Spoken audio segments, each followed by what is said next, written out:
Okay, welcome everybody. This is the March 7th, 2016 meeting of the HART Board. If we could start with a pledge.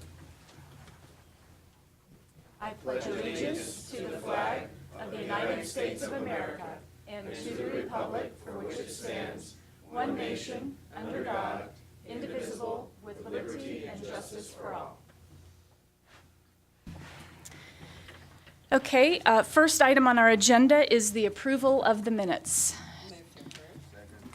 Okay, all in favor say aye. Aye. Any opposed? Motion carries. All right, next on our agenda is public input. I don't have the sheet in front of me. No one signed up for, is there any? Okay, do we have any members of the audience who would like to give public comment? Raise your hand or come on up. Okay, it has to be towards the agenda items. Okay.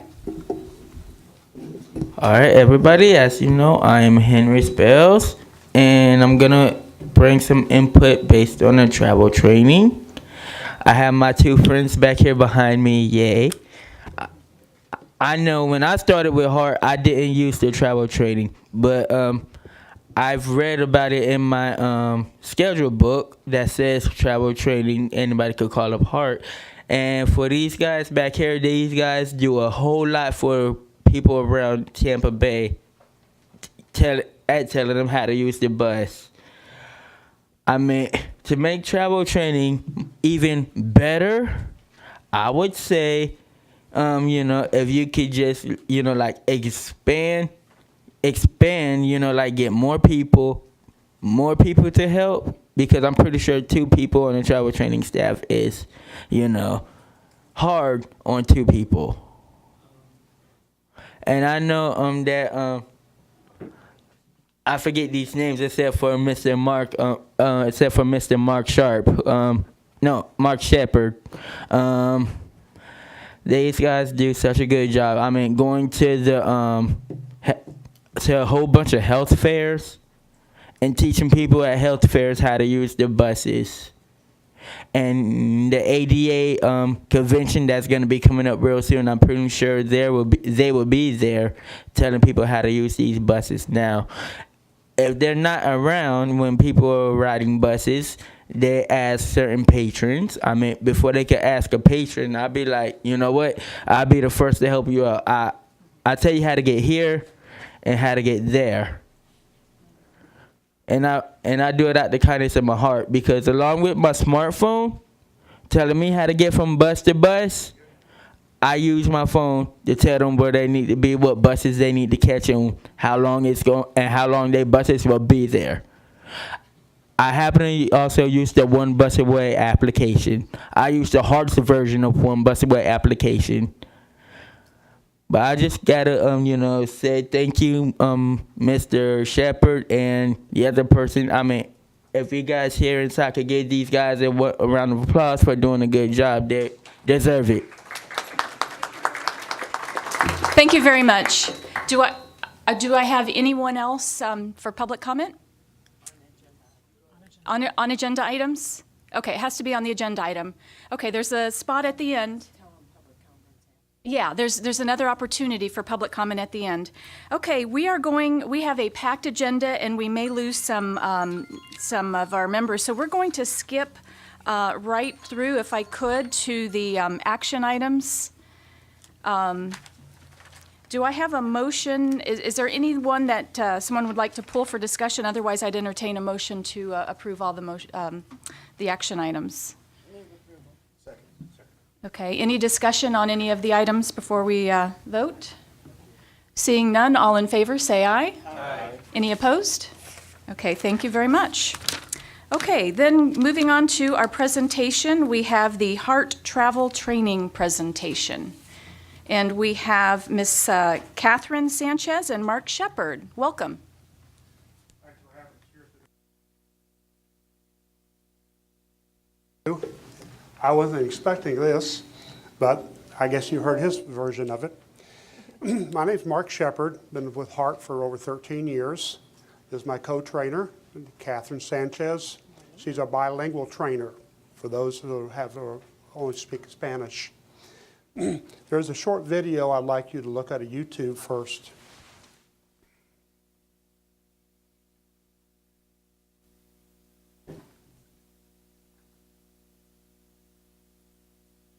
Welcome back to Bay News 9. Tomorrow, instead of getting in your car for work, how about taking the bus? It's National Dump the Pump Day, and across the country, people are being encouraged to take public transit. Since that first ride can be daunting, maybe Chuck Henson found the perfect person to teach us that getting there by bus really isn't that hard. There are people who love their jobs, and then there's Mark Shepard. I said I work for Hillsborough Area Regional Transit. My name's Mark Shepard. The travel training is not my profession.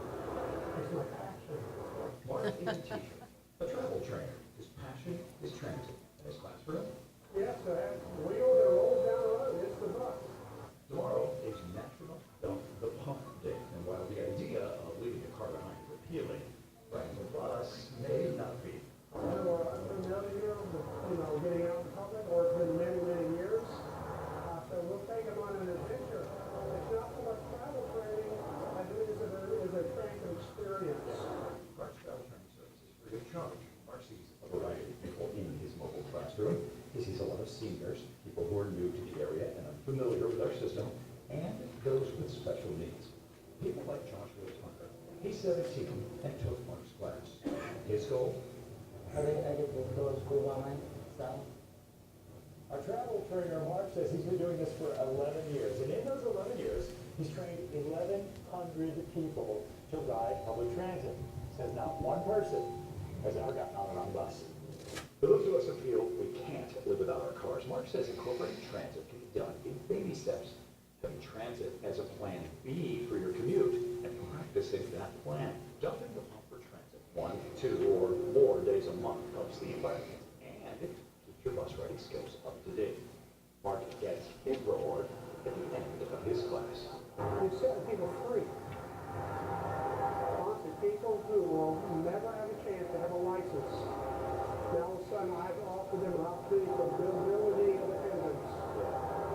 And it's the world to them. In Tampa, Chuck Henson, Bay News 9. If you'd like more information about a future travel training class, Chuck has posted a link with his story on baynews9.com.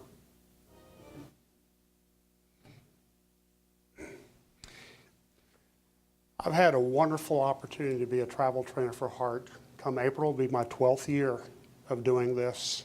I started as a bus driver, but then I had this opportunity, and it's the best decision I've ever made in my life. This is my third profession in my life, and I'll soon be over 1,100 people I've personally trained in those 12 years. Obviously, the HART is we're teaching people accessibility to our public transit system. And 80% approximately of our annual trainees are all special needs students, young adults. The Hillsborough County school system knows us extremely well. Summer times we often get booked out for quite a while. Obviously, you know the various modes of transportation. We travel train on all of them, even the streetcar.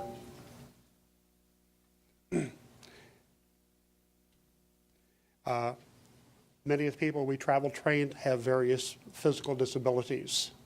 And of course, we teach them about the accessibility of all of our HART through the ADA laws. About 7 years ago, in relation to a student with autism, I had difficulty getting him trained to select or know which bus to board. The destination sign is large and bright yellow lights, easy to see. However, telling him to get on bus number 12 going to UATC did not connect the ear gate to the eye gate. For 2 days, I tried to get him to recognize 12 UATC. The third day, I changed my training slightly. This is in the infancy of learning how to be a travel trainer. I printed it out on a piece of paper, number 12 to UATC. Handed it to him. I said, when you see this come, let me know. At that particular time, behind USF University, there was 3 different bus routes going in 2 different directions, meaning there was 6 different destination signs he was looking at. The first time that 12 UTC came around, He said, that's it. These items you see on the screen right now are travel aids that we make for every special needs student. As you see, one card has their trip, and the black and the yellow on their lines is actually duplication of the bus destination sign. I found that visual is a huge element in teaching special needs students. We've been using these now, again, since about 2005, and it's made a huge difference. We make a custom one for every student that they keep.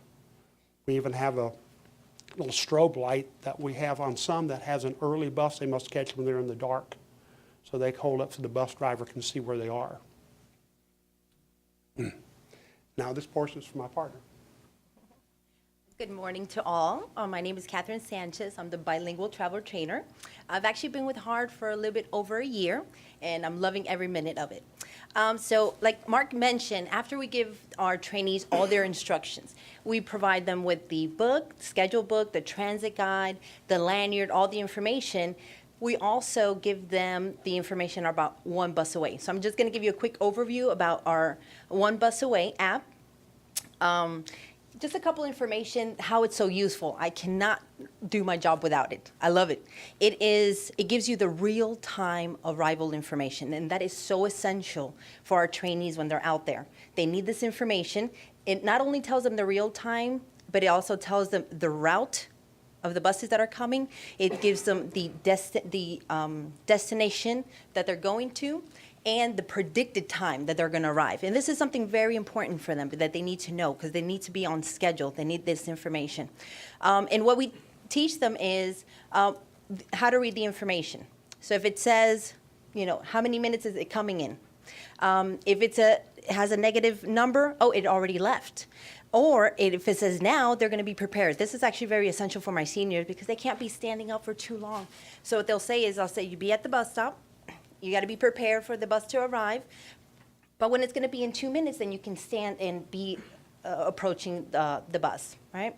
And it's color-coded. So it'll say, can't really see that too much, but blue is actually saying that it is late. So they know that information. And it will actually say delayed.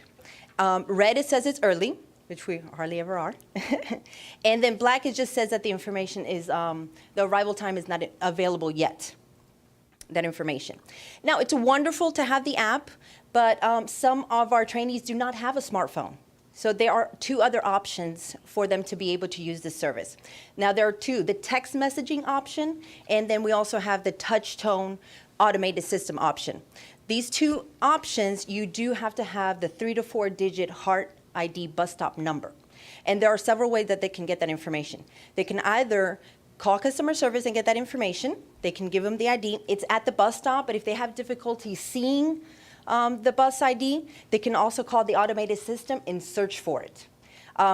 They need that information.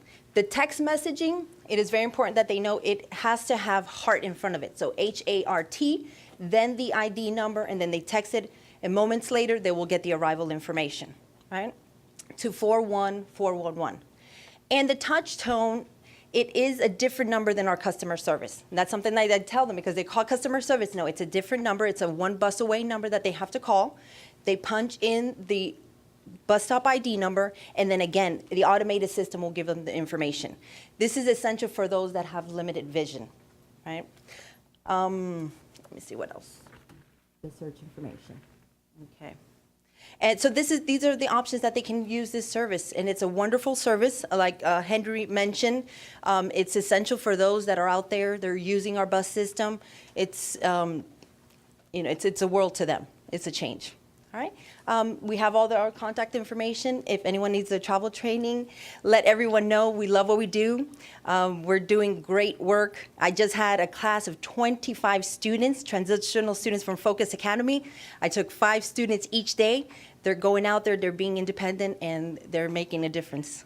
All right. Thank you so much for this opportunity. Have a great day. And Catherine and Mark, again, thank you so much for the work that you do. You clearly are going beyond this being a job, and you make a difference. For those of us who live inside the transit universe, or for folks not taking it, we forget that not knowing exactly how to ride the bus is a barrier. So the work you do gets folks out there, whether it's students taking advantage of staycation this month or folks who will take this transit every day for the rest of their lives. Thank you for being a fantastic introduction to transit. Thank you. Thank you so much. Yes, Commissioner Beckner and then Ms. Shanahan. Thank you. And Mark and Catherine, thank you for the service that you do provide. One question I have for you, how do you all connect with groups, or if people want to receive your training, how do they connect with you, and how do you arrange putting together the classes? In the beginning, when I started this, it didn't take very long at all before I realized that travel training in Hillsborough County was the best kept secret. I came out of sales of insurance before I came to HART. I had a different product. So all I simply did is I have to find another market for this. The principle of what I was doing or supposed to do was to try to encourage people on paratransit who were conditional patrons to try to include fixed route transportation in their transportation plan as part of it. Some of them could do that. Well, I found out of 925 letters that I sent out, only 25 letters came back or responses. Out of those 25, 22 said they couldn't ride the bus. My odds were not in favor. So I decided, well, how do I accomplish this same task? Well, if I'm not able to encourage them to get off the van to include fixed route, maybe I can find the ones that are not on paratransit yet.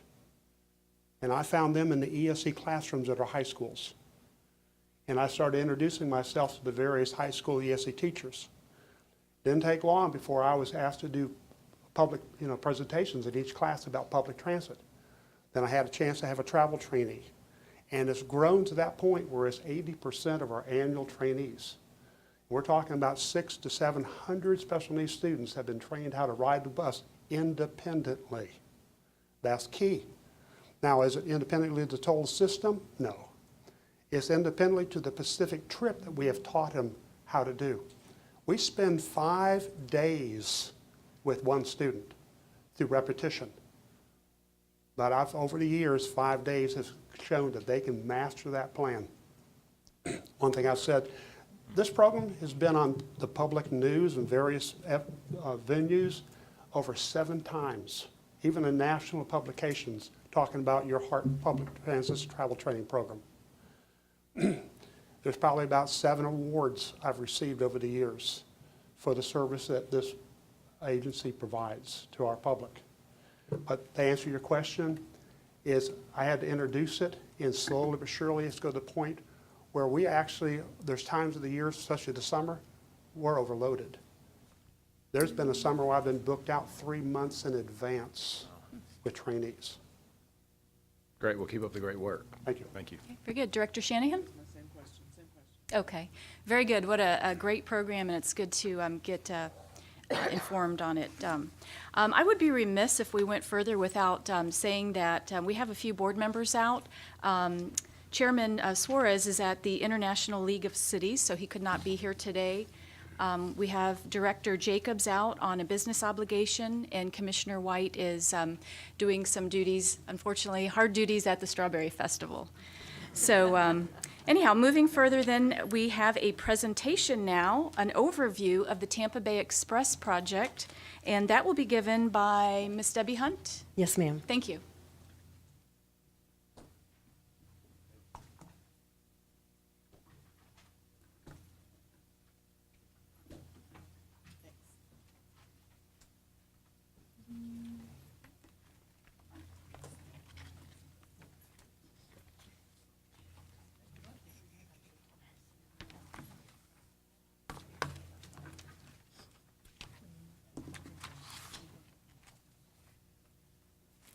Good morning. Debbie Hunt with the Florida Department of Transportation.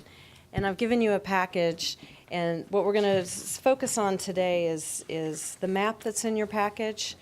And for the viewers, it should be up on the screen in just a minute.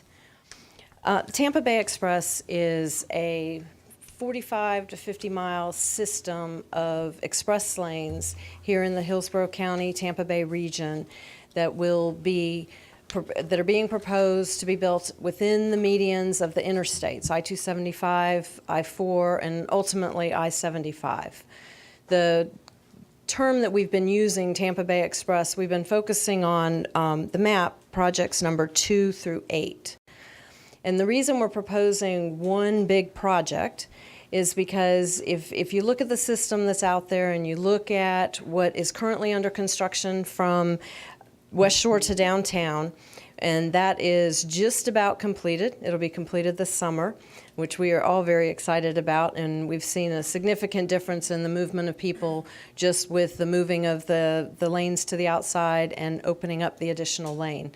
The express lanes have been planned for the last 20 or so years. The impact of the express lanes, unfortunately, is mostly in the downtown area and affects the downtown, affects the Ybor, Tampa Heights, and Seminole Heights. We have an extensive outreach program that we're working with a series of charrettes that we've contracted through USF to help. There's no way to, how do I say this right? There's no way to make it palatable, but there's a way to make it a win-win-win. We have 200,000 people using the interstate system through the area a day. We have 19,000 people who live in these communities, and we have I-275, which is the spine that goes from Pinellas County and through Hillsborough County, connecting all your major business and destination centers.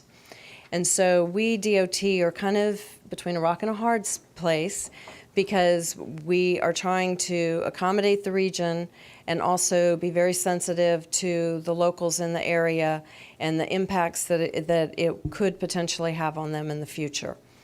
What the charrettes are coming out with is a lot of discussion, and it's heartwarming, pun intended, but not, that a lot of the discussion is coming out about improved transit. And one of the things that we're talking about with them, and it'll come out more in round 3 of the charrettes, is the discussion about how do we increase the transit that's out there in the parallel corridors to the interstate. There's some east-west, there's some north-south, while we're doing construction, so that there's a benefit to the HART users as well as an incentive for those who may be able to use the system instead of using the interstate while it's under construction at the same time. They're pretty open to that. Quite frankly, just with you all being the HART board, what we're hearing loud and clear is they want a premium transit system, which, you know, we're working with you to do a study over the next 2 years to identify what would that premium system look like. In also working with the communities, we're looking at how to reconnect some of the communities on the east and west side of the interstate and the north and south side. And there's a lot of discussions going on. We're not at a point where we have any defined answers, but we're looking forward to seeing the outcome of those discussions so that we can continue to work towards the win-win. For those of you who have not seen what TBX is and what it covers from just north of the Gandy Road down in Pinellas County, and it goes up to the Howard Franklin Bridge. That would be your segment 2 on the map. Your segment 3 is your actual Howard Franklin Bridge, and what we're replacing there is the northbound structure. Years ago, we replaced the southbound. Now the northbound needs to be replaced. And will accommodate an express lane as a part of it. We are also, as a part of reconstructing number 3, the Howard Franklin northbound span, we are reinforcing below the surface of the water because Pinellas County has an alternatives analysis that has defined light rail as their preferred alternative in Pinellas County. And coming across the Howard Franklin and connecting either to West Shore or to downtown is what they are intending for the future. So we are making sure that will accommodate that in the future should that come to fruition. The next segment, which is number 4, that is your interchange at I-275-60 Memorial. For anybody who travels through that interchange, it is a mess. It is very difficult to go from 4 lanes coming across the Howard Franklin to 2 lanes to connect it back into 3 and 4 lanes as you continue east or north, depending on how you look at it. The express lanes will connect coming across the bridge directly to the Tampa International Airport. We've been working closely with Joe Lopano and his folks to make sure that that can happen. It will also connect directly to the express lanes that are under construction and will be completed in the near future on the Veterans Expressway. So you'll have a system-to-system connection. They'll also connect directly continuing east to heading towards downtown. The piece between downtown and West Shore, when that's completed, if you travel it now, you see that there's a wide median. That median will accommodate 2 lanes in each direction that are express. And when I say express, in case I didn't say it a few minutes ago, that would be a tolled facility. The express lanes will be 2 in each direction because of the volumes of traffic through that area. Through the interchange and through this section and through the next that I'm going to talk about, the downtown interchange, there is a 44-foot envelope for premium transit in the future. And that can be light rail, that could be commuter rail, that could be all aboard Florida. We don't know what that looks like, but we are ensuring that we are leaving that space so that in the future, the adjustments to the interstate don't have to be made and right-of-way purchases don't have to be made because we've already accommodated for that. Then you get to the downtown interchange, which everybody here at some point in their daily travels or weekly travels has to go through. And that is the major choke point of the region. And so to address not only the issues on the interstate, but also to have an envelope through that interchange for premium transit, the entire interchange has to be reconstructed. Many people refer back to, I think it was about 10 years ago, when we did a project out there. It was always said to be an interim project, to make interim improvements. It did make some improvements, lasted for a number of years, but for those traveling through it now, it's continually a choke point through the area. Heading north for project number 7, that would be the piece from downtown up to, and where we would terminate it as a part of the first project would be in the Fowler, Bush, Fletcher area, so that it could access the USF community and the medical community that's up there as well as Busch Gardens. The plan is not to have to buy any right-of-way up through that section. We can build it within the existing right-of-way, and one of the things that we're excited that we're able to finally be responsive to the community. The communities along that corridor have asked for years for noise walls. So we believe we'll be able to provide those noise walls and then make them aesthetically pleasing to the community. So that would be a real win through that area. Then you have the piece number 8, which goes from downtown out to somewhere in the McIntosh area so that you can right now, the McIntosh downtown, the McIntosh and the interchange at I-75, another huge choke point in the area that would help alleviate some of the congestion through there. One of the things that excites us about the express lanes is, and in case you guys don't know, I started in transportation here at HART 28 and a half years ago and spent 4 years with HART before moving over to the Department of Transportation.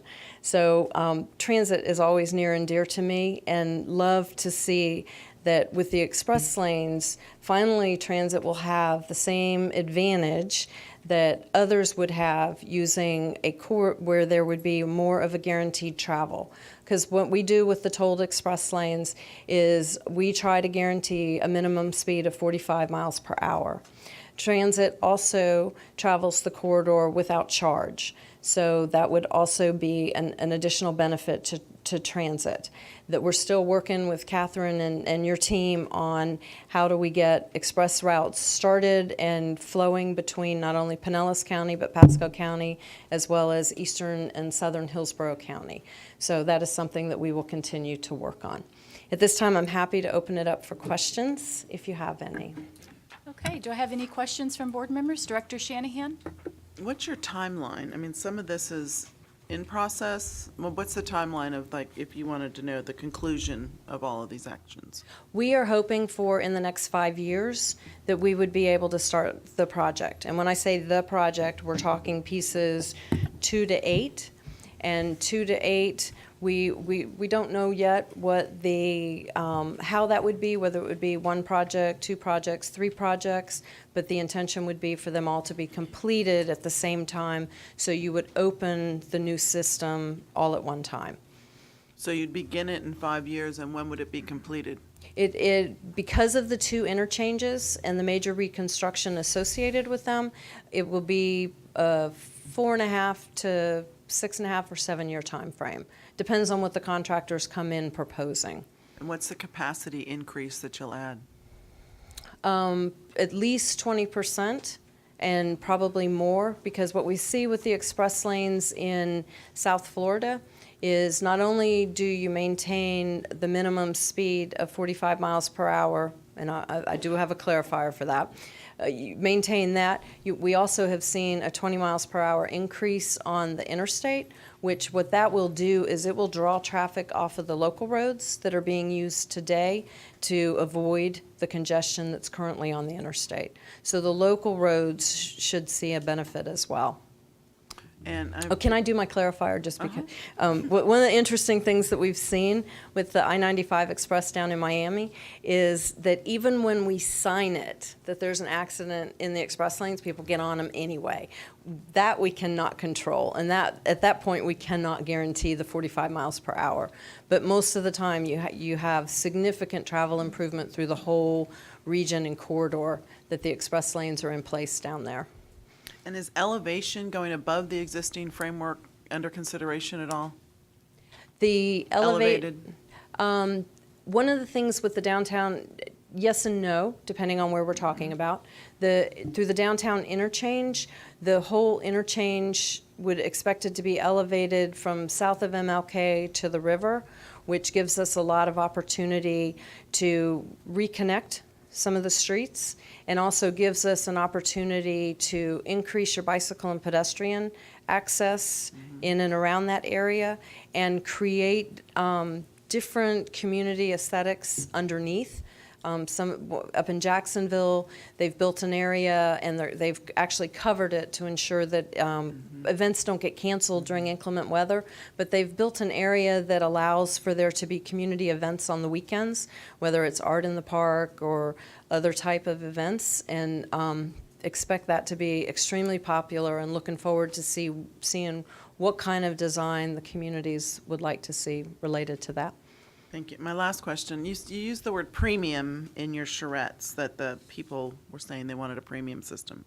Was that a word that was fed to them? I mean, I'm just curious that, everybody wants premium, given the options of, So I'm just curious as to how the question was asked and what the range was that people were offered to comment on, and they came, or did the group come up with the word themselves? Okay, DOT came up with the word. Okay. We did not have to provide any encouragement whatsoever, because actually what the communities are saying is they want rail. However, you all know from your experiences with different studies, you can't predetermine a study as to what the outcome is going to be. And so in your package, there's a document called Making Tracks, and it talks about your different types of premium transit. Downtown has a streetcar study starting up to expand the existing streetcar system and determine whether you expand it like it is today or whether you update it to some other type of technology but still keep the streetcar look. It could be the light rail I talked about. It could be commuter rail, heavy rail. It could be many different types. So premium is sort of an all-inclusive Yes, ma'am. options for all ranges of travel. Yes, ma'am. Transit. Okay, We that's what I- cannot CSX corridor. We hear about that all the time, and people who are around me in different Right. meetings, they see me just cringe when everybody focuses on that, because if we predetermine, as y'all well know, then we will jeopardize the federal funds. If we jeopardize the federal funds, you then jeopardize the state funds. And that can be up to 75% of the capital expenditures for a system. So we don't want to jeopardize that. I know, but sometimes I just am familiar enough, if you feed a line, you can get people to follow that versus organically coming up with a descriptive. And so I was just curious as to who originated the word and what the word meant from your perspective. So thank you very much. Very, very interesting. You're welcome. Commissioner Merman? Thank you. Hey, Debbie. Good morning. Good presentation. Thank you. I wanted to ask you about the streetcar, because you're doing the streetcar study also, right? The city of Tampa is doing the study. We're But you- working with you them. funded it. We provided the majority of the funding for it, yes. Okay, so are you involved in that study or not? Yes, ma'am. Okay, so I think there's this perception out there that the streetcar is what's going to go from downtown to West Shore or to the airport. And if we don't do some funding options on our end, none of that's going to happen. But then I see this map, and of course, in your premium transit study, you are looking at the connection from downtown to West Shore. So are you putting those two together so that they work, or, is streetcar isolated by itself and then section 5 isolated by itself? The streetcar study is a City of Tampa study, and they're focusing on the City of Tampa area, and they also have talked about a connection over to the airport. The premium transit feasibility study will also be looking at that. We also have funded a bus rapid transit study for the Kennedy Boulevard corridor. So there's multiple studies going on. The same people, y'all love and know Ming Gao from our team. You can't see him behind me. Ming. He is from the department's perspective, he's working with each of the teams on the studies to make sure that we don't duplicate getting information, but also to make sure that we're keeping the consistency there and the outcomes are consistent as we move across. Because we don't know going into this what the outcome is going to be on any of the 3 studies. Okay, I think that's the significant statement, is we really don't know what the outcome is going to be going from downtown to West Shore. Correct. And I hear But downtown to you West can't- Shore, and I hear downtown to Tampa International. So there's a lot of discussion on both. And Okay. I would just say that we all, though everybody's ready to move forward with something immediately, we all just need to be patient and let these studies pull the numbers together and determine what are the best corridors and what's the best service in each of these corridors. Because I personally believe it's going to be a mix of services, and we just need to wait and see what that outcome is. How long is your premium transit study going to take? From right now, today, it'll probably be about 2 years. 2 years. You guys are selecting in the September timeframe, the consultant who's going to do it, and it's a 15 to 18-month study from the time you guys start moving forward with your consultant. And the streetcar study is going to take how long? 18 months? About the same time frame? 12 months for the streetcar. Okay, great, thank you. Okay, Director Melendez. Debbie, thank you so much for coming today and presenting welcome. to us. Really appreciate it. Great presentation. Add a quick, I guess we'll call it a conceptual, technical question on regarding premium transit. The envelope that you mentioned, I just want to kind of confirm where it extends to and from. And the reason I'm asking the question is you mentioned, like, say, an All Aboard Florida, or it could be an Acme concessionaire. When I think about making Tampa attractive to an entity like that as an option, again, not as a preferred option, does that transit envelope extend from the airport all the way continuously, in concept? I know it's not designed yet, but is that the intent, is to provide that continuity all the way through with the project out to I-4? Yes. Excellent, great. Yes. 'Cause One of the thank you. things, and speaking from, for multiple districts, and that would be our district here in District 7, also the Polk County District, as well as the Orlando District. All of us have maintained a 44-foot envelope so that the connectivity could happen in the future, Yeah, okay. should that be the desire. And I just want to applaud you for that, because when I learned about All Aboard Florida, I know it still has to cross that finish line, but it's an exciting prospect, I think, in the realm of options. So I believe in keeping your options open. So I think that's a great, design aspect. So thank you. Thank you. And I also just wanted to add, many of you have heard that we purchased the DoubleTree and the Charlie's Place so that we would have the option for an intermodal center in the West Shore area, just like we purchased the jail site here in downtown Tampa a number of years ago for a downtown intermodal center. So we're putting the pieces in place, and so hopefully at some point in the near future we'll be able to make those connections. I had a question because I know you had presented this project a couple times in the past. And as I recall, the last presentation, we were talking about having a bus rapid transit on the corridor and even identifying where the exits would be and possibly where right-of-way would need to be purchased. And I haven't seen that in this presentation. Is that still something, one of the objectives of the study, or where are we on that? It would be one of the objectives of the study, yes. And there were two different studies that were being talked about, mostly being presented at the same time. One was TBX and one was the Express Bus in Express Lanes study that was going on. And that's why I say the Express Lanes totally accommodate express buses and give them that advantage they don't currently have because they have to sit in the congestion.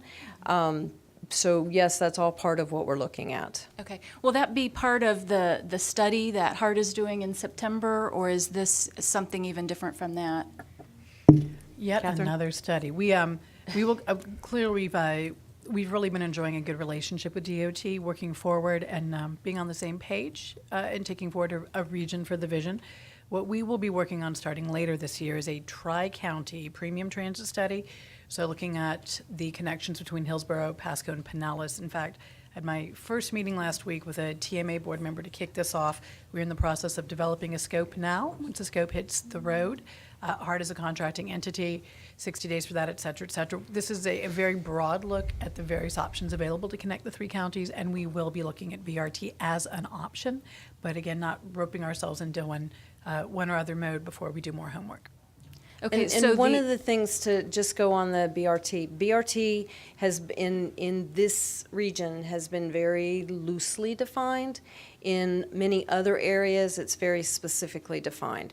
And bus rapid transit in most areas is when you have a lane dedicated to buses only, or dedicated to buses and can be used by bicyclists and pedestrians. It's not for the use of cars, which is our express lanes will be for both buses and for passenger vehicles.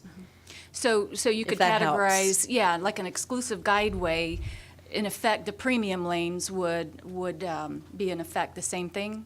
Yes, As and far it would as- be, those are usually on our arterials, like your Florida Avenue, your Fletchers, your Bush, your Bruce B. Downs, your corridors like that is generally where you do your bus rapid transit and you dedicate a lane in each direction for your bus usage. Right. It's different than what we've been talking about overall in this community. Right. Well, what I see, and this is my opinion of the study or of what I recall from the last presentation was it was compared to what was happening in Miami. And Miami was very successful in putting BRT in those lanes.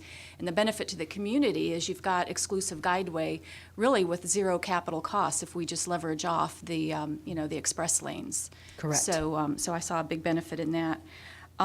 You mentioned that the potential for the entire project would be a 20% increase in capacity.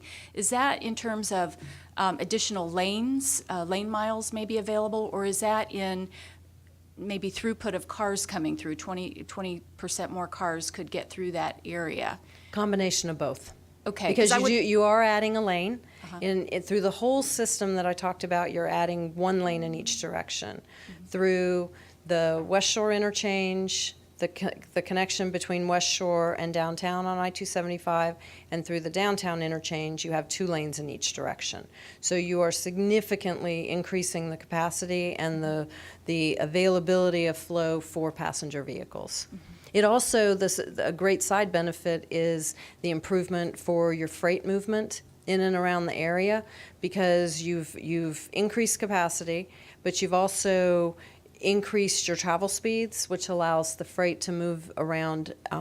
And as we all know, time is money and costs us every time we go to the grocery store or Walmart or wherever it is people shop.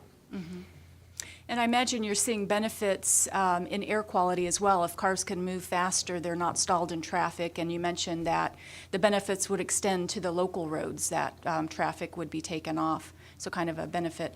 My last question would be, I know you've done a lot of outreach in the areas in the downtown area, but this project has the potential to reach some of the bedroom communities that actually are stuck getting on, starting at Bears. Is that where the first connection is? Has there been any outreach to kind of the more outlying areas that will also see a benefit to this? We are starting that up over the next probably 6 to 12 months to also make sure they're aware of the benefits. We've been focusing on the areas where there's the direct impact, and now we're starting to expand out. Great question, thank Okay, you. very good. Because absolutely, it affects those that are actually in the footprint, but it also affects those who travel the corridor. Right. Thank you. I think Director Melendez had a follow-on. Yeah, just a quick clarification, just to make sure we understand correctly, because it, regarding bus toll or express bus and the premium transit envelope, express bus would run in the managed lanes or in the express lanes, but the premium transit envelope, the 44-foot, is really independent of that. I just wanted to clarify, because I think you had a question about that. Is that correct, Debbie? Yes, sir, that is absolutely correct. Thank you. Thank you. Okay. Okay, any other questions of board members? Thank you very much. Very Thank good you. presentation. Okay, up next is our First Mile, Last Mile pilot program, and we have our own senior planner, Justin Begley, to give that presentation. Welcome. And as Justin is getting settled, this is the fruition of over a year of work looking at what is out in the market and looking at ways to leverage the benefits that rideshare technology offers to transit. Point to remember, our cost on bus is $60 an hour. And at the end of the day, in our county or on the weekends, this becomes pretty cost prohibitive per trip per passengers when our vehicles are not fully loaded. However, this is how folks get home from that 10 p.m. shift or how they get to that third shift. So our challenge has been how to take the convenience of the rideshare technology, but put it in a format which is transit. And by that we mean the vehicle is there when you expect it to be. There's a reliable response time, there is a flat fare, there's compliance with ADA, and the high quality of service, which we pride ourselves on, and we worked really hard to maintain that brand. So Justin, now you get to stop planning and start doing this, so take it away. Yes, we're getting close now. So I'm up here. My name's Justin Begley, HART planning staff, and I just have a handful of slides to kind of give a broad overview of the program, how it's going to work, some more detail, because I'm sure having this been in process for 2 years is not the first time you've heard of it, but maybe this will give you all a little bit better understanding of how it's going to work. So when we talk about putting a first and last mile service out, we don't put a service out unless it's out there to solve and address an issue, solve a problem. So the first mile, last mile problem is not a new problem, but it is one that there have been limited tools and resources to address in the past. Really, the first and last mile issue is when you have difficulty getting to and from the fixed routes, which typically we consider about a 3/4 mile, an acceptable capture area around the route. But let's face it, Hillsborough County is a big place. There's a lot of donut holes and places we can't reach with the fixed routes. So getting to and from the bus route, and then as well as to your final destination, which may be a work trip, a medical trip, a shopping trip. Transportation has clearly undergone a big wave of progress with technology developments, and we plan to adopt those technology improvements to improve the last mile and first mile issue here.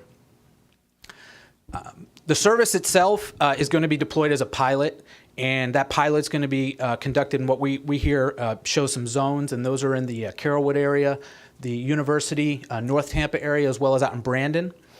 And these areas all, on average about 100,000 people live in these areas, as well as there are a number of employment destinations and other destinations within these zones. The services is going to feed and distribute from the main transit lines using smaller vehicles, which are more appropriate to get to the places where people live and where they work that aren't right on the transit routes. And we're going to do this through connecting with our transit hubs. The hubs have to be a very well-established and well-built location to have people wait for a bus or have them get off the bus and be transitioned into the last mile trip, so to speak. The service is going to be a $3 customer pay. That's the cost that's going to be to the customer. HART and FDOT grants are going to cover the other $7 of the trip. The service is going to be provided through specialty vehicles. Those vehicles are going to be a combination, as proposed in this project, of minivans and MV1s. And MV1 is what you see here in the image. It is a wheelchair accessible vehicle, and the amount of vehicles we're going to have out there, about 1 in every 4 vehicles is going to be wheelchair accessible. So we'll have a high number of vehicles out there.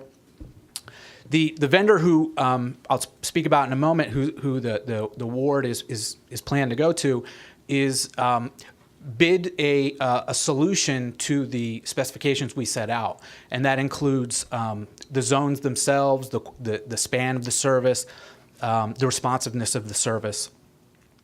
And finally, we're fortunate that the contractor we will be working with has existing operations in the area, so they have vehicles they can flex into service should demand require it. So we are not tied to these 11 vehicles as it states here. It's dedicating at least 11 vehicles. That's what's kind of been sized. But there's going to be a learning process here, and that's why we're going to do this as a pilot. The contractor is called Transdev. They were the successful, highest rated proposal we received. We did receive multiple proposals. They are going to provide the entire vehicle operation and technology services and all the infrastructure associated with the service. Transdev is a very large multinational company. They have 48,000 vehicles, a lot of vehicles. Never mind the number that they operate for others. They do have a local presence, as I mentioned. They are the yellow cab operator in Pinellas County, and they, as a function of being the yellow cab provider, they have the contract with PSTA over in Pinellas County, and they do the ambulatory paratransit trips. We have checked in with our neighbors at PSTA, and they're very satisfied with the service they receive in terms of timeliness and quality of service. Customers rate it relatively high. Finally, they also operate, you may be familiar with the blue vans, the super shuttles that come to and from the airport. So they're very well established locally. They're not new to the market. So the next few slides are just going to talk a little bit about how the service would work. It's kind of easy to understand the abstract. Well, I shouldn't say easy, but to see it in motion or in practice may help a little bit. So it's going to consist of a combination of 2 request types. One would be next available vehicle, which is much like calling a taxi, summoning a rideshare company where I need a pickup now, and where I'm going to need to be either picked up as I get off the bus or picked up at my home or other location brought to the bus. As well as that, something we're very excited about and we hope really works to build a base of ridership is the advanced booking feature, and that's really where we would like to get people on subscription. They may take the bus to work a few days a week, maybe all days of the week, where we have some reliability, and we can actually, we think, provide a better quality of service if we have advanced booking, and that's where we'd ask the customer to contact us 2 hours or more in advance, set a time. We'll get you picked up no later than 10 minutes after the agreed upon time and get you to your connection so you catch that bus. The apps that are going to fuel this can be provided for both Apple and Google phones, as well as the service can be booked through a call center. For not everybody clearly has access to or the ability to operate a smartphone app like this. So the call center is going to be there, and it's a 24-hour call center. So these slides are going to be just a few steps in the process, and they begin really with if I was a customer or if I wanted to use this service, the first thing I would need to do is download the app or get the phone number for the call center to call and set up my trip. If I had never used the service before, I'm going to need to register. That's where I share just some basic information about who I am, the address I need to get to or get from, as well as a phone number for contact. And this is also the time in which we would either accept a credit card or agree you can do a cash payment on the trip as well. Next step, once you're registered, would be to book the trip. This is where I just mentioned either next available or advanced booking. There's some detail on these slides. I won't read each item on them, but there's also going to be other features in there like a trip planner and some other services to complement this to make riding transit easier, which is really kind of the point of the service in its entirety. Once the trip is booked, the vehicle will either be dispatched on the spot or it will be set up as a time to come get you. You'll have on your phone app, if you're using one, a map and the ability to see a vehicle with a timer. You'll have the ability to call if you're wondering where your vehicle is. And then finally, you would step outside to when the vehicle's about to arrive. You receive notification. You board. Your credit card's either charged the $3. You pay the $3 cash. You've paid for your trip. Now you're going to be brought to the transit hub. And finally, when the service gets you to your final location, much like if you've used an Uber or a Lyft, and this is a great feature, you'll have the ability to rate the driver, rate the service, rate the trip 1 to 5 stars. I'll talk a little bit more about that in a few slides, but that's very important. It's a high level of transparency about the service that we like. And these just next couple items here are just an image of booking the trip. You can input an address. You can move a pin on a map to move the app around. Get yourself picked up. It can be geolocated with your GPS and your phone. When the vehicle's arriving, you'll be conditioned to go. You'll be sent a message to go walk to the pickup site. Could be just outside your front door. At that time, you'll see a vehicle, something like what I've got here in this image, like a van or the MV1, come pull up curbside, pick you up, you get in the vehicle, and connects you to the bus transit hub.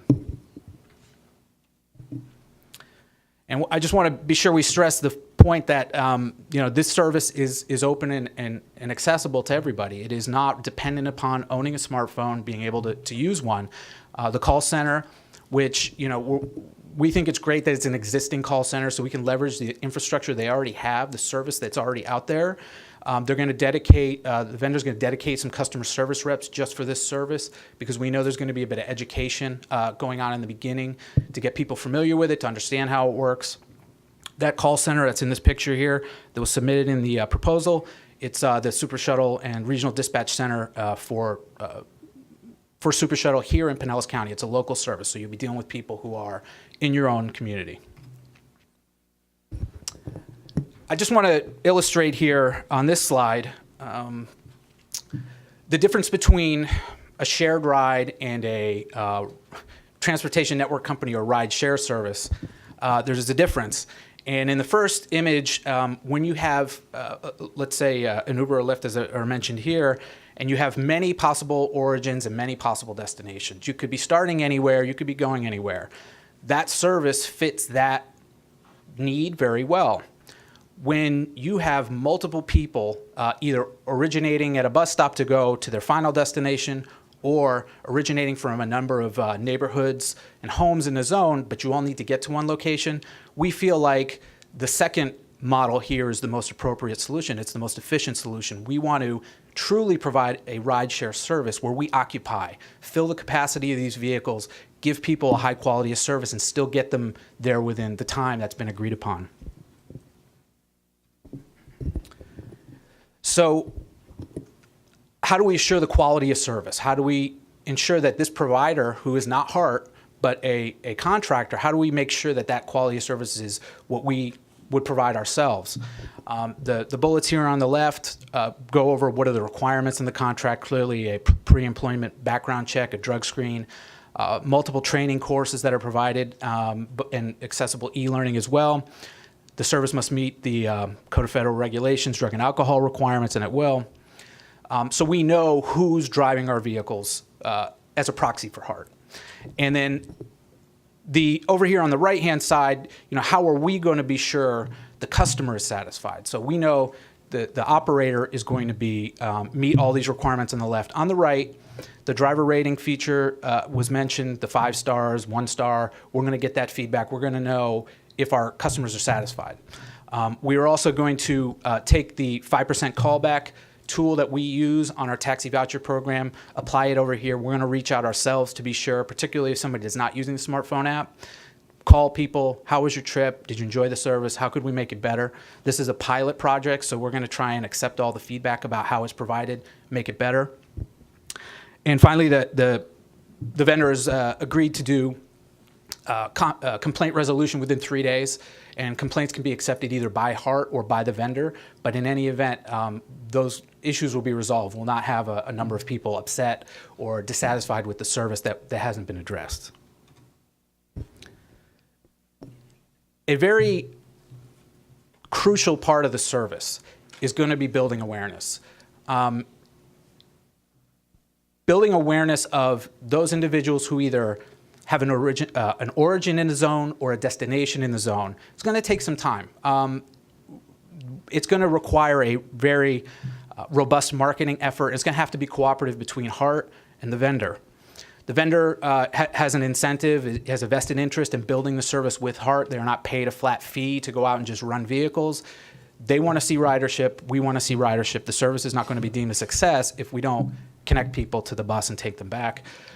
So working with the vendor, they have proposed a marketing plan. Here are some elements of that marketing plan. There's going to be a development of a brand that fits in with the remainder of HART services. We're going to integrate and complement the other services we provide to make sure people identify a first and last mile vehicle trip with the rest of HART services, because they're all going to connect anyway. And then here on the right, I won't read them all, but there's a traditional, a digital, and an outreach portion of the marketing plan with some potential ways to carry that out. And TransDev has, because of their existing services here in the area, a number of channels and tools and resources that we can leverage and we can use, as well as them using our channel. So the marketing effort is crucial. We're going to make sure we'll leave very few people in these zones will hopefully be unaware that the service is out there. The final slide I have, I want to talk about two features that are in the program. What I've talked about so far is largely items that are pieces from other projects and services that are being rolled up into a service. But there are two features that, from what we can tell, first of all, they don't exist yet. We're going to develop them as part of the project, but nobody else is doing this. And we hope, as doing this as part of the pilot, and I believe the vendor hopes as well, we're going to grow the abilities of a service like this beyond the basic connections. The first is to integrate the service and the app with a trip planner that says, I may start today at home, or I may be going home from work, but I want to know where I can get anywhere in the HART transit system, even if there's no first and last mile service there. So integrating a trip planner is a big piece of this. That's step one. Finally, there is a luxury that's afforded as part of this service that we couldn't capture in any other way, and that is to, particularly if you're on a subscription basis, we want to get you from your origin to the bus stop and then leave as minimal wait time as possible for you to connect to the bus. We recognize some of these bus routes in these areas are running 30-minute service. We don't want to drop you there, the bus just left, and now all of a sudden you're waiting there for 25 minutes for the next bus. So if we can put you on subscription and you can give us a chance on this service, we're going to work to get you picked up and dropped off within 5 minutes of the bus arriving, so you get right on the bus and go. That 20 minutes, multiply it by both ends of the trip, the round trip, it's a big difference. So ultimately, these are two features that will make the service more attractive and hopefully get somebody to at least give it a try. And then once they give it a try, we hope it works for them and they continue to use it. That's the extent of what I've had to propose to talk about, but I do have the ability to answer any questions if there are any. Okay, we had a very robust discussion of this in the legislative committee meeting, but are there any questions from board members?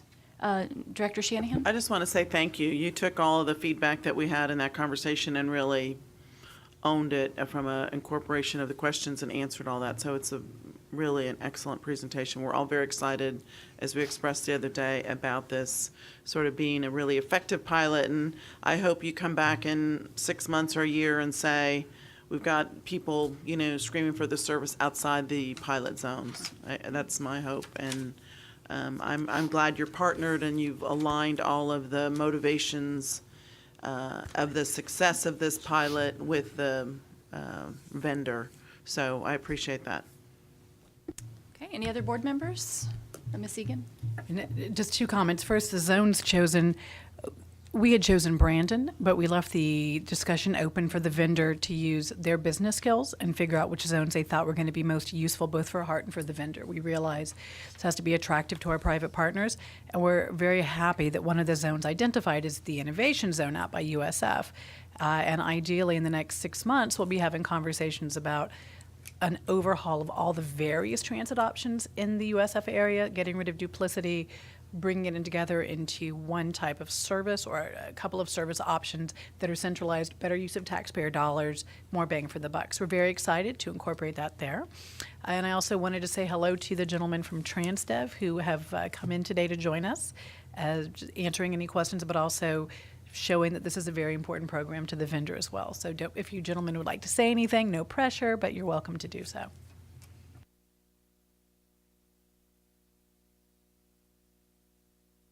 President with TransDev. We're just really excited about this. This is where transit's going now. And you look at, I tell people, if you look at where companies invest, we've bought 3-4 technology companies in the last year and a half just because that's where transit's going. And you kind of see what Uber's doing out there. They've kind of set the pace for the rest of us. But this is a very different application. And I think what we're doing here is going to be the start of what you're going to see across the nation and across the world, actually. So we're excited. So thank you. Thank you very much. With that, we will move on in our agenda to the chair report. Since he is out of town, I will defer and we'll have his report next month.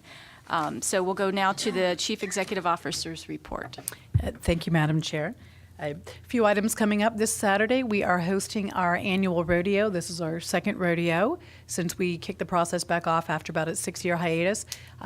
Exciting to note, we are partnering with PSTA this year, so it's one joint rodeo for the region.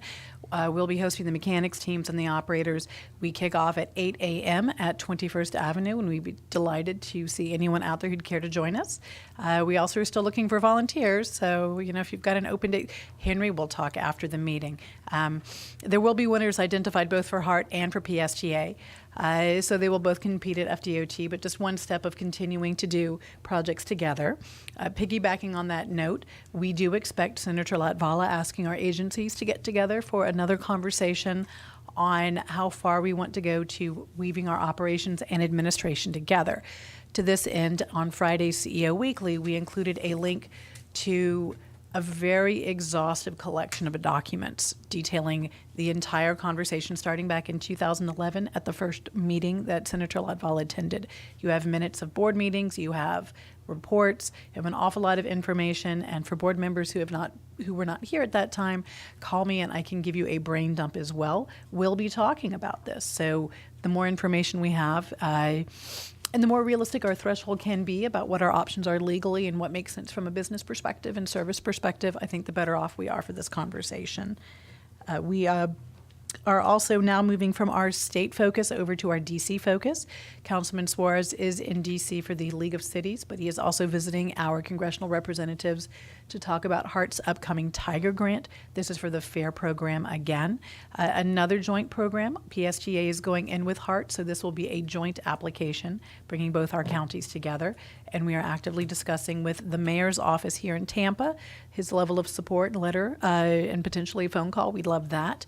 And we'll be working with our PSTA friends with their 29 municipalities to see what level of support we have behind this. So that is an exciting option. Both Caesar and I will be going to DC in various capacities in the next few weeks to make sure that we are speaking to our electeds. We've laid the groundwork in the past few years. They know we are innovative. They know we are dynamic. They know we are focused on doing things differently. We are also piggybacking our trips on other things. So it's not a go to DC. It's be in DC for a conference and a learning opportunity and add another visit there. So it's pulling that all together. To Debbie's point from the FDOT presentation, HART is the lead agency for the Tri-County Premium Transit Study, a big long name that doesn't tie us to any technology. Our goal from a staff perspective is to meet with all the members of the TMA. This is a collection of the MPOs, the 3 county MPOs, and discuss with them their view of the project, what they'd like to see in the scope, pull this information together. We have assistants writing the scope, and then get that out on the street April or May of this year. Funds would not be available from DOT until the 1st of July, so we could not award before that window. So we're looking at how quickly we can do this, but do this prudently and do this thoroughly. We will have a evaluation panel with staff from multiple agencies, as well as economic development and analysis from the Tampa Bay Partnership. So we're excited about this. Yes, sir. Just a quick question. You refer to that as the Tri-County. Could you just do a recap on the different studies? Is it just one, or I'm a little, pardon my confusion. Just want to make sure I understand. What could possibly be confusing out of the 45 things going on in transportation, which will come to another topic? This particular study was kicked off by, now, and we're not looking at CSX, so let's clarify that. But what kicks off the conversation is a new option to be able to use some CSX corridors. However, that does not mean the first thing you do is say you're going to buy it and build a train. You have to do a feasibility study for these transit connections. The end result of this study is a memo that ultimately could go to the FTA to say a project using premium transit is feasible for these corridors, which currently are close to the Brooksville and Clearwater lines. It does not mean it is a rail project, but clearly that kicks off the conversation. The end result will be a memo, again, that lines up for the FTA. If it turns out to be a recommendation to develop the project, the next step would require identification for funding for the environmental process, and going with the memo, FTA reviews in 60 to 90 days. Then the local entities have 2 years maximum to complete all the work for the FTA. So we're very preliminary. It's the homework to write a memo to say we want to line up for a project. Not for the same project. So that is the regional study. Of course, DOT is still doing the work with the TBX service options, but different corridors, different footprints. However, these things must come together. And to the points made in the letter to the editor, which this group pulled together and sent off to the Tampa Tribune, we have a ferry coming up. We have TBX, a streetcar extension, the cool things which HART is doing. How do we knit them together? And we will come to that a little farther down in the agenda to talk about. We also kicked off our staycation program on the 1st of March. This is where high school and junior high kids ride our service for free. Usually it is the month of spring break. And in this year, we're partnering with Hillsborough County and also the school board to broaden out the program. And as we have ridership information, we will bring that back to you. I will tell you, this is the first year we did not hear from our ops staff that they were confused about the student ID. So it seems like we got the information out, not just to our staff, but to the students. And our Sandra Morrison has completed a video teaching kids how to ride using some volunteers from the school district. So it's very accessible for the students to see what's going on.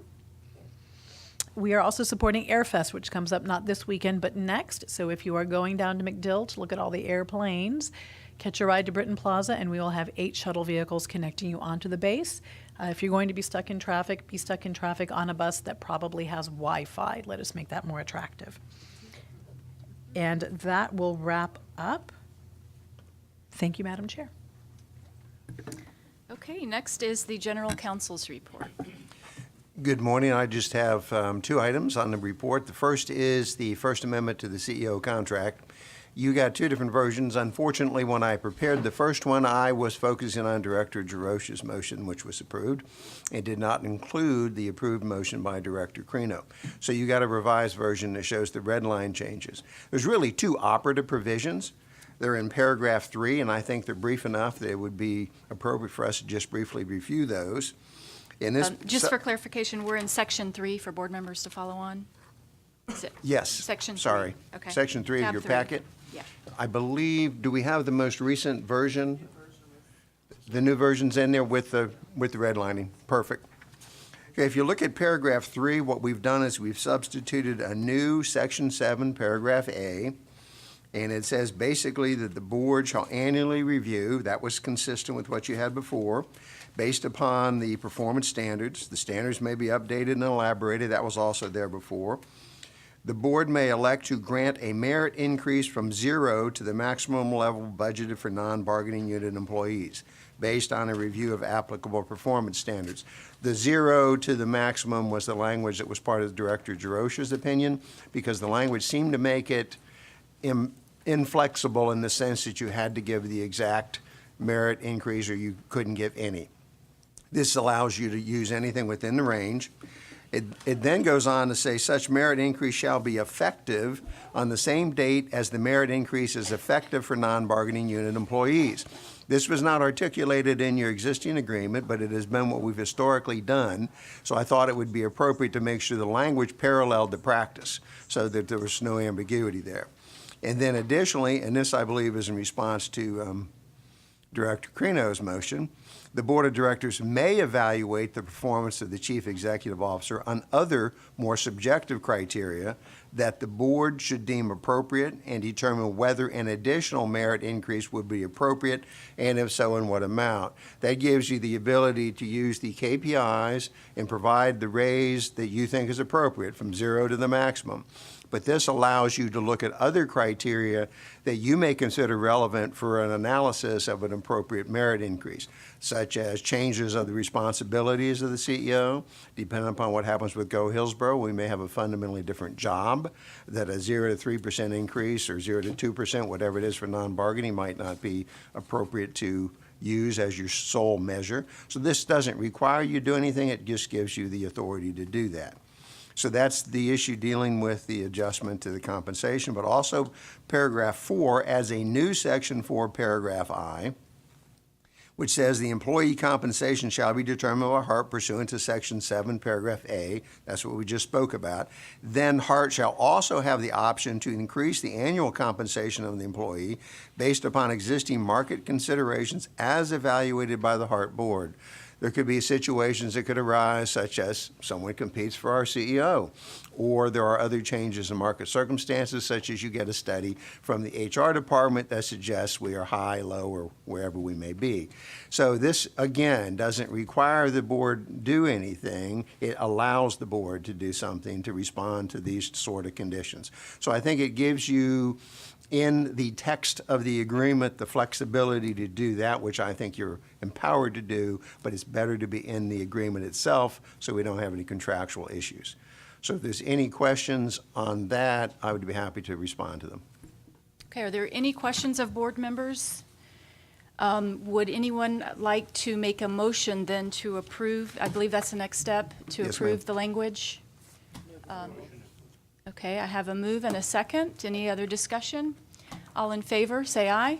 Aye. Any opposed? Okay.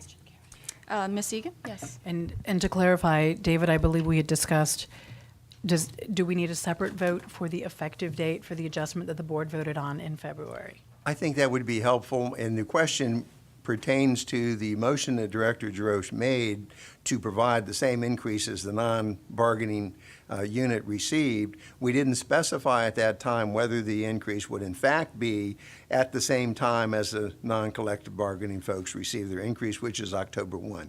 We've done that before, but it would be better that the motion clearly state that. The contract now states that, but it didn't before. So it'd probably be helpful if that was in fact the intent of this board, which I believe it was, to have a motion to approve that that increase that was approved is applicable as of October 1, the same as with the non-collective bargaining unit. Okay. Anyone care to make that motion? Second? Okay. Any discussion on that? Okay, all in favor, say aye. Aye. Any opposed? Okay. All right, very good. Does that conclude your? I had a second issue, which is Oh. going to come up here in public comment, but it probably, generally, we don't respond to public comment at the end of the meeting, so I think it'd be appropriate for me to say a couple of things right now. This morning, about 5:19, I received an email from Mr. Tom Rask. Unfortunately, I was on my way to the gym. I got another one at 5:41 or 5:51. I was on my way back.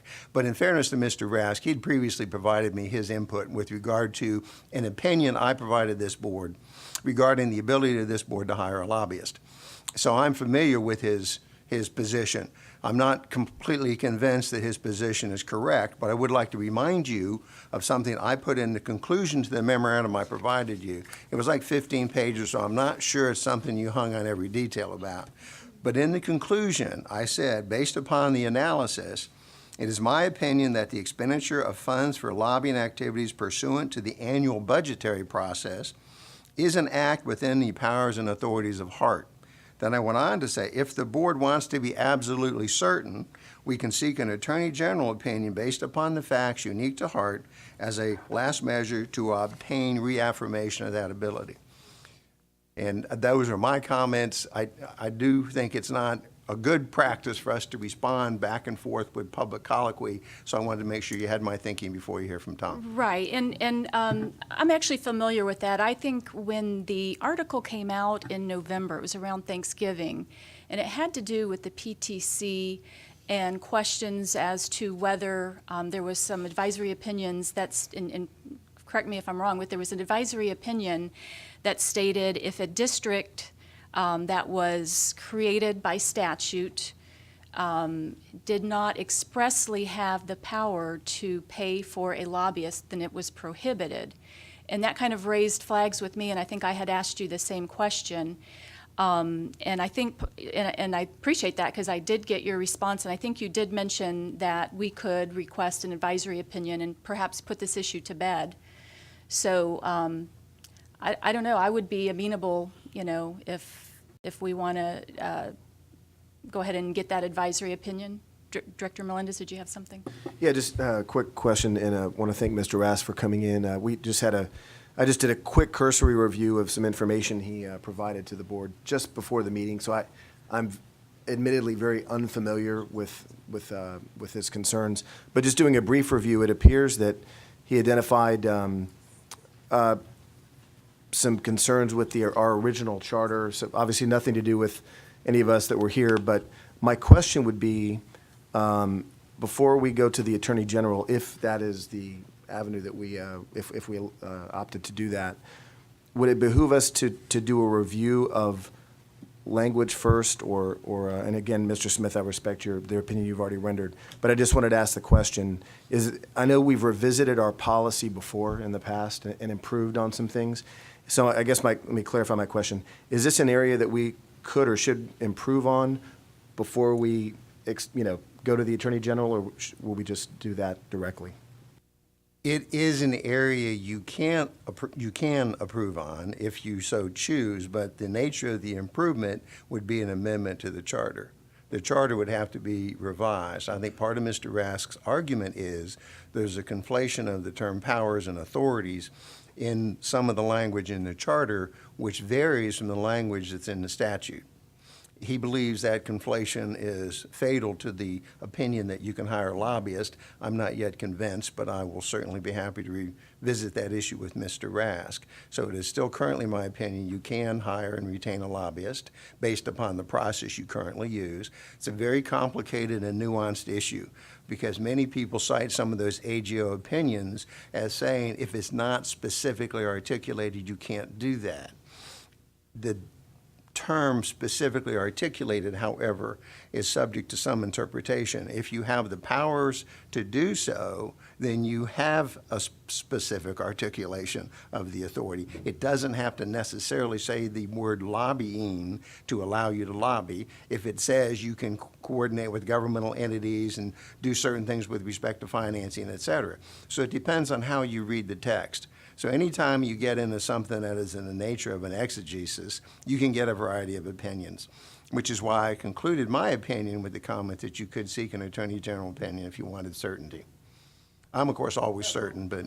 My question is, do you get certainty? Because there's an interpretive value. I mean, having lived on the other side of that, you got to be careful what you ask for, or you got to understand specifically what you're asking for, And I think that... I haven't read all of the historicals, and I'm not a lawyer. I do think organizations, we should look at a comparison of like organizations, both in the state and outside the state, in terms of how they both advocate and educate if you're getting state or federal funding, from do they have lobbyists or how big is their internal staff? And I think that's a education backdrop that would be, I think, helpful from my perspective, because you either do it inside or you do it outside. And outside you hope you do it with a more efficient measurement of an investment in a profession that is targeted, focused, and measured, and then they report back to the inside. Or you add a lot of overhead inside, hoping you're going to, hit the fish in the pond. And I think in this day and age, to be a public institution where you're dependent on these educating with the turnover and the new members, both at the federal level and at the state level, both in the elected offices and in the appointed offices or the bureaucratic offices that oversee these funding streams, you'd be incredibly naive to think that you can do that with minimal to zero resources externally, I believe. And just to clarify, you're absolutely correct. An Attorney General opinion is limited in terms of its impact as a legal document. Correct. It's generally considered to be persuasive, but not binding. It Correct. isn't a precedent in that sense as a court opinion would be in an appropriate jurisdiction. And that's part of the memo that I sent because I knew that nuance was important. Yeah. Right. But it could also put the issue to bed. It does at least give you a third-party analysis beyond your general counsel's analysis that would, I think, provide, most people would rely on it even if it isn't binding. Right. Director Melendez? Quick question. If there's new information that was presented today by Mr. Rask, I think it would be prudent, David, you're our counsel, and I would defer to your professional legal opinion. If there's any information that we need to look at, I would recommend that we have David look at it and come back to this, if you will. Does that? That's fine, and I'd be happy to do so. I do understand the nature of the argument, but I would like to speak with Mr. Rask and make sure I understand what he believes the implications are of some of the concepts. Because right now I'm not currently convinced, but maybe he can convince me. Yeah, I think that would be prudent. I Okay. like that idea. Any other questions, conversation? Anything else? No, ma'am. Thank you so much. Okay, moving on the agenda. If I can get back to it. Is it public comment? Okay, we have public comment, and I have 3 folks that are signed up to speak. And you will have 3 minutes to speak. And the first one up would be Mr. Henry Spells.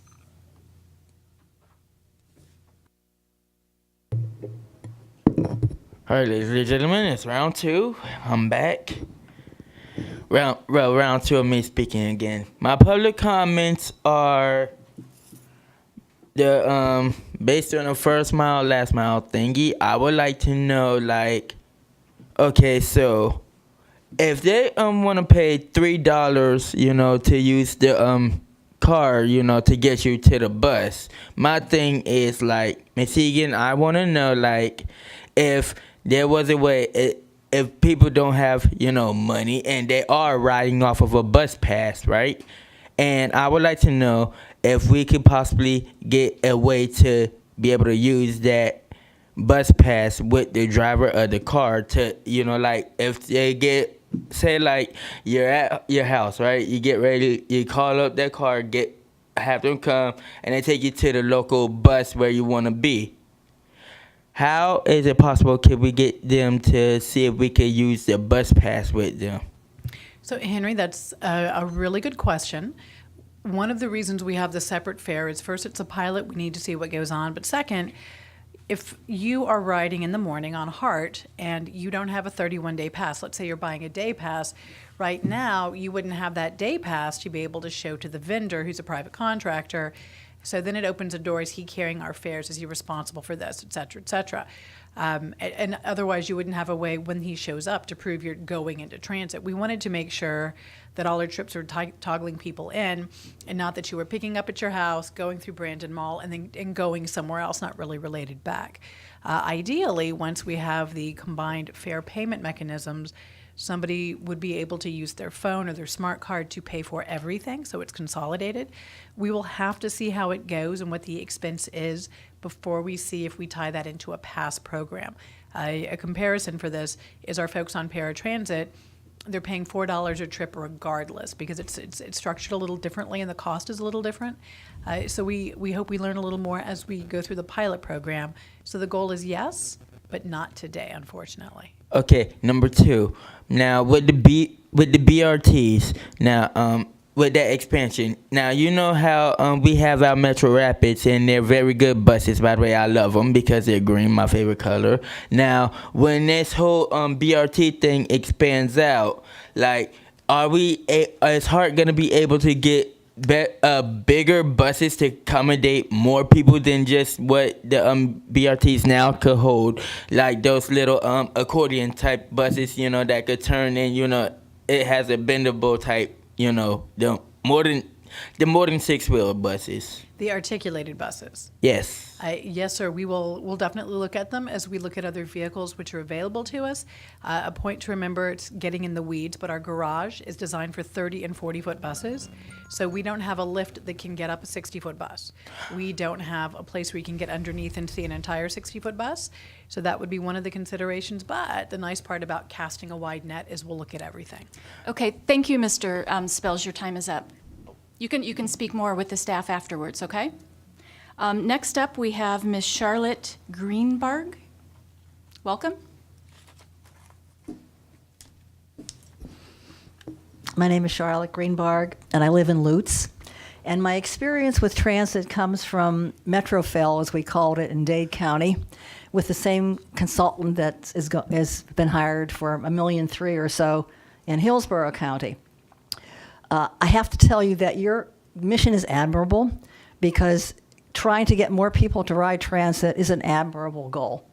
The problem is cars equal freedom. And any teenager will tell you that the minute they get that license and can go where they want to go, when they want to go, make as many stops as they want to go, that equals freedom. So you realize there is a point at which people will not ride transit. If they have to, they will. If they can, they will get into a car and go. I would explain that pilots are admirable, and the pilot that I heard about is really this is the way it should be happening, no matter where you're dealing with education, transit, or government. Do the pilot first and see if it works. And then, if it works, you roll it out. What I have seen, and you've all seen, is that they roll things out and then, oh boy, we've got some problems. Well, you would have known that had you done the pilot first.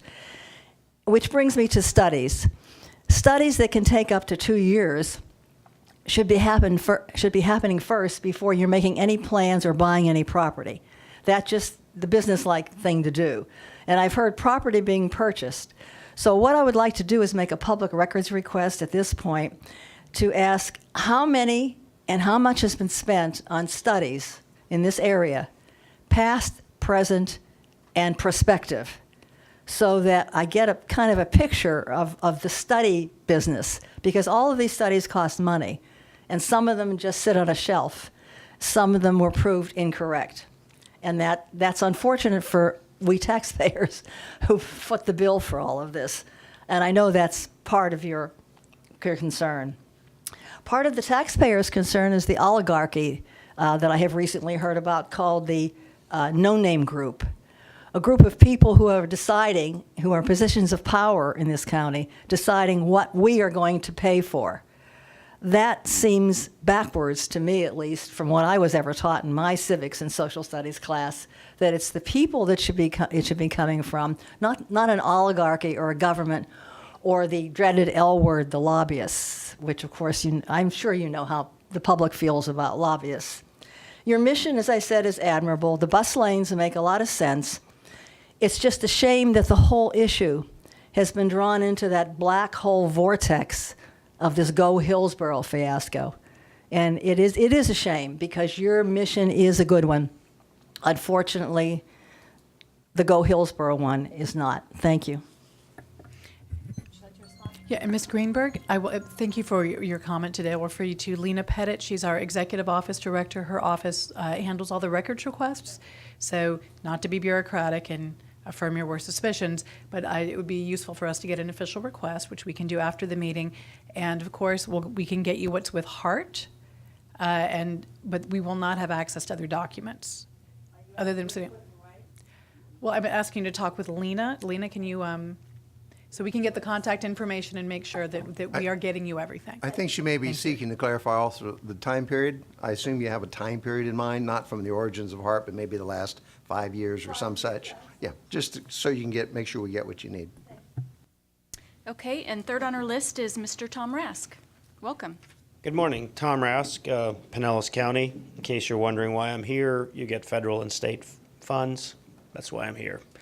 You did go back and forth with Mr. Spills, and I hope you'll please do the same with me, because the issue here is that no citizen can sue over this issue. If Mr. Smith is of the opinion that you have the right to lobby, and that's what I'm talking about here, and the board agrees with him, no citizen has any standing to sue, to have it overturned. An attorney general opinion is free. I agree, it does not give you certainty, but it is a persuasive legal authority.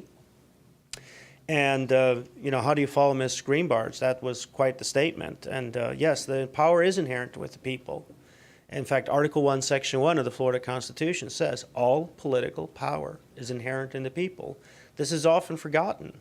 There is an anti-establishment mood in the country, in case you have, I'm sure you all noticed. I don't like to call it anti-establishment, I like to call it non-establishment.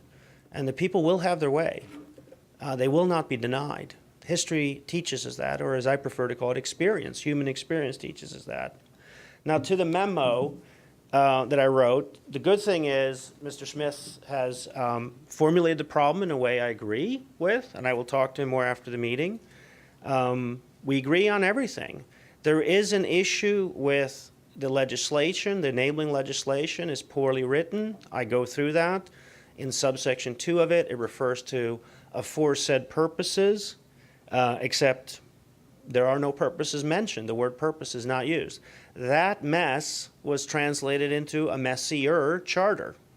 Now, you might agree or disagree that this has any bearing on this, but what you're doing is you're using tax dollars to advocate for more tax dollars. And there's a big problem with that. Because if you don't get more tax dollars, then you'll use even more tax dollars to try to get tax dollars. And if that doesn't work, you're really going to use a lot of tax dollars. That's the central issue. So it's a very important point. And that's why previous Attorney General opinions have said not only do you need to have it expressly authorized, but specifically authorized. Expressly and specifically. So again, I'm just going to make a couple more comments, and I would like you to consider making a motion to have this put to the Attorney General. It is free. The opinion is free. And you can disagree with it when you get it, but please get it.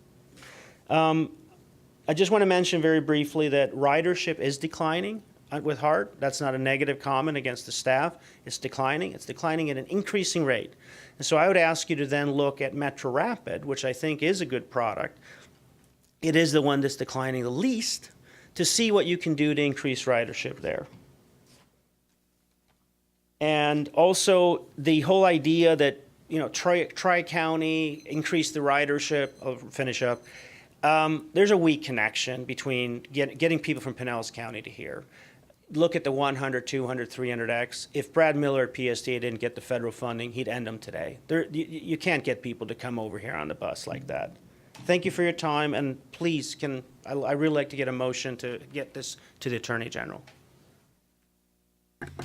Okay, thank you. Any other members of the public with public comment? Okay, any comments from board members? Okay.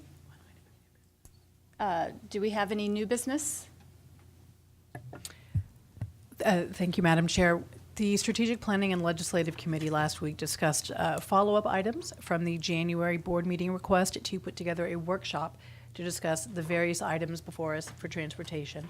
Direction from the board had been to staff to pull together a workshop or a similar type of event to get a whole bunch of transportation information back to the board for discussion and any decisions on where to go forward from that.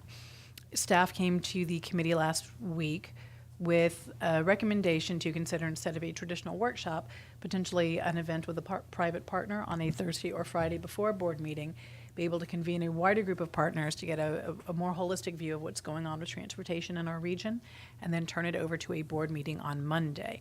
And I believe Marco Sandusky's team has been looking at some options. Marco, can you do a short overview? Short being the operative word. I'll keep this very brief, but with the feedback from the committee, we have approached the Tampa Bay Partnership about potentially partnering on a State of Transportation event, which we think would be a great way for HART to tell its story, help pull together a lot of great initiatives that we're doing within our agency, but also knit them together with what's going on in the community. And invite some folks who've been asking us a lot of questions. What's going on at HART? How does it fit into the big picture on transportation in our community? And at this point, Tampa Bay Partnership would be a great way for us to reach an important audience and bring people into the fold and get our story out there. Okay. Anything else? Any questions of Mr. Sandusky? Okay, thank you very much. Sure, thanks. All right. If there are no other items of business to move forward with, we are adjourned. Thank you.